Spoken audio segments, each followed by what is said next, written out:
नमस्ते, मैं हूँ आपके साथ सोनी भारद्वाज और आज हमारे साथ आज एक खास गेस्ट हैं जो पहले भी हमारे इस प्लेटफॉर्म पर आ चुके हैं, जिनका नाम है स्पिरिचुअल गुरु विजय शंकर मेहता जी।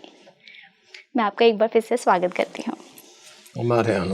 हमारे हनुमान विजय जी, हम भक्तों की ना एक बहुत या यूँ कह लो कि हम भक्त जब भी भगवान की आराधना करते हैं ना, तो हमारे मन में एक सवाल होता है कि भगवान हमें ऐसे कब संकेत देंगे कि हमें पता चले कि अब वो हमारे साथ हैं। तो मैं जानना चाहती हूँ कि एक व्यक्ति के शरीर में ऐसे कौन कौन से 7 संकेत दिखे कि वो पता लगे कि बस उनकी दिव्य एनर्जी, दिव्य ऊर्जा अब मेरे शरीर में दिखने लगी है मुझे। हम बात को यहाँ से लेते हैं। 2 तरह की ऊर्जा होती है। एक होती लाइफ एनर्जी जो हमारे शरीर में बहती रहती है। एक होती कॉस्मिक एनर्जी जिसको हम परमात्मा की शक्ति कहते हैं। पहले ये समझ लें कि जो लाइफ एनर्जी है वो 99% हमारे शरीर के निचले हिस्से पे पड़ी रहती है। जो एक शरीर हम बाहर से देख रहे हैं हमारा, इसके अंदर 7 शरीर हैं।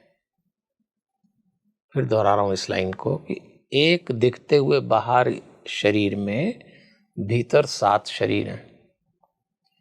हमारी स्पाइनल कॉर्ड की बॉटम जहां हम बैठे हैं, जिस पे बेस पे, उसको मूलाधार चक्र कहते हैं। उससे 3 उंगल ऊपर स्वाधिष्ठान चक्र है। उससे 3 उंगल ऊपर नाभि पे नेवल पोर्शन में मणिपुर चक्र है। फिर यहाँ हृदय पे अनाहत चक्र है। फिर यहाँ कंठ में विशुद्ध चक्र है। दोनों बाहों के बीच में आज्ञा चक्र है। इसको कहते हैं सहस्त्रार। 7 चक्र हो गए। अब आप अगर महसूस करना चाहें कि ईश्वर हमारे भीतर 7 रूप में, 7 बार, 7 तरीके से, 7 ढंग से दिखे, तो आपको 7 चक्र समझना होंगे, जो कि हैं। नाम याद नहीं तो भी कोई दिक्कत नहीं, लोकेशन पकड़ लो। अब यदि नाभि के नीचे लाइफ एनर्जी पड़ी है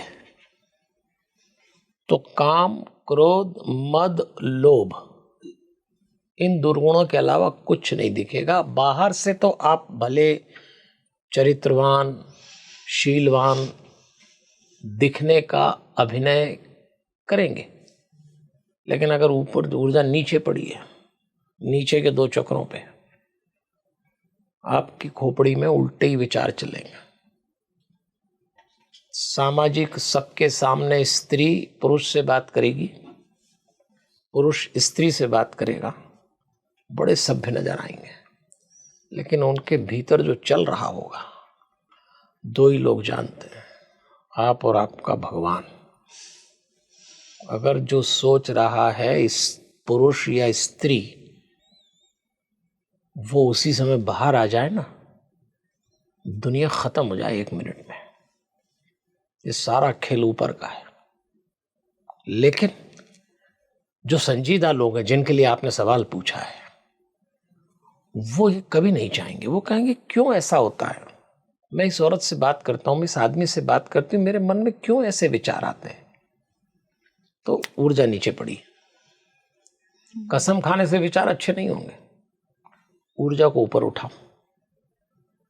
तो हर चक्र का अपना नेचर है। जिस चक्र पे आपकी ऊर्जा होगी, अब वो काम करने लगोगे। जैसे ये अनाहत चक्र है, इसका स्वभाव है निर्भयता, फियरलेसनेस।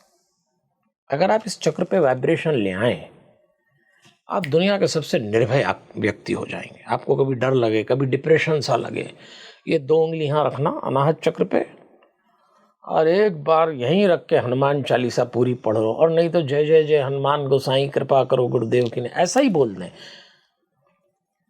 और कोई मंत्र बोल दो, ओम त्र्यंबकम यजामहे सुगंधिम पुष्टिवर्धनम उर्वारुकमिव बंधनानां मृत्योर्मुक्ष, मतलब ये महामंत्र जिसको कहते हैं, गायत्री मंत्र बोल दो, तो ये चक्र वाइब्रेट होगा और आपका नेचर अपने आप निर्भीक हो जाएगा।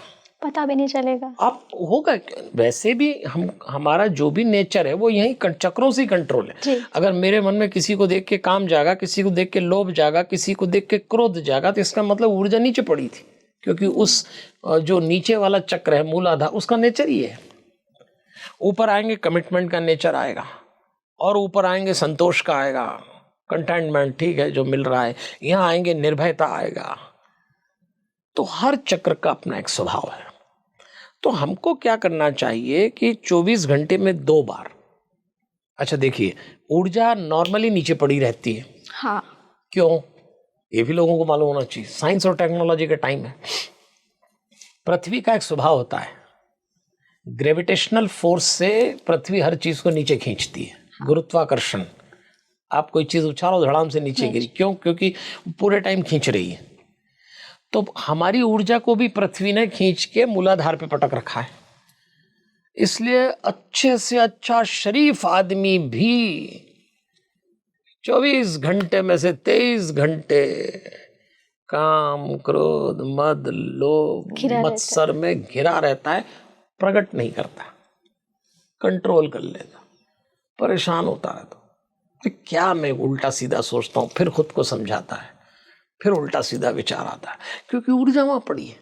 अब आप अपनी थॉट प्रोसेस को सही करे जा रहे हो और ऊर्जा वहीं पड़ी हुई है। क्या करें? ऊर्जा ऊपर उठा लो, थॉट प्रोसेस अपने आप अच्छी हो जाएगी। अरे पानी का, टंकी का पानी गंदा है तो टोटी में से गंदा ही पानी आएगा। अब आप लगे टोटी को ठीक करने, टोटी की सफाई कर रहे हो, एक टंकी की करो ना। तो आप चक्र पे काम करो ना, थॉट प्रोसेस अपने आप सही हो जाएगी। लोग थॉट प्रोसेस पे काम करते, चक्र पे नहीं करते। तो जो 7 पॉइंट आपके, ये 7 चक्र, सीधे उठाओ ऊर्जा। और ऊर्जा को नीचे से ऊपर उठाने के लिए एक प्रोसेस है बड़ी इजी, वो है सांस की। एक सांस उस चक्र तक लो और उसमें कोई भी मंत्र डाल दो, बस सांस, मंत्र और चक्र जैसे ही मिले ऊर्जा ऊपर उठेगी, अगरबत्ती की धुएं की तरह। मैं उज्जैन में रहता हूं, मेरे आश्रम का नाम है शांतम। वहां हम ये प्रयोग कराते हैं, हनुमान चालीसा से मेडिटेशन। उसमें सांस से घोल के एक एक चक्र पे हम कहते हैं रखो, पहले 2 दोहे रखो, फिर 8 चौपाई, 8 चौपाई, अपने आप ऊर्जा उठेगी और 7 चक्र के रिजल्ट मिलेंगे और आपको लगेगा कि ईश्वर अंदर आ गया, चुन लिया है भगवान ने। आपको भगवान ने पकड़ लिया, आपका सिलेक्शन हो गया, आप बेस्ट कर रहे हैं जो भी कर रहे हैं। तो यही तरीका मुझे तो लगता है, और भी तरीके हो सकते हैं, लेकिन हमने हनुमान चालीसा से वो कोर्स बनाया, हमने प्रॉपर कोर्स सिखाते हैं हम अपने, और लोगों से कहते हैं भी चक्र पे काम करो तो सारी खोपड़ी सही हो जाएगी। खोपड़ी पे काम करने से तो नहीं होता। वो आज खोपड़ी का क्या, आज समझती कल फिर थोड़ी देर में गड़बड़ हो जाती। चक्र पे काम करना चाहिए। तो इससे एक चीज़ साफ होती है कि यदि आप जानना चाहते हैं ना कि भगवान ने आपको चुन लिया है तो वो कौन से 7 दिव्य संकेत हैं, तो वो भी आपको दिखेंगे। पर पहले आपको इन 7 चक्रों पर काम करना बहुत ज़रूरी है, जैसा गुरुजी ने बताया। तो यदि आपने नहीं किया है तो आज ही आप इन 7 चक्रों पर काम करना शुरू कर दें, फिर देखिए कैसे भगवान आपका सिलेक्शन करते हैं। यदि फिर भी कुछ आपके सवाल हैं तो हमें कमेंट बॉक्स में बताएं, हम आपके सवालों को ज़रूर लेकर आएंगे। तब तक मैं आप सभी को एक बार फिर से धन्यवाद करती हूँ, और गुरुजी आपका भी। धन्यवाद।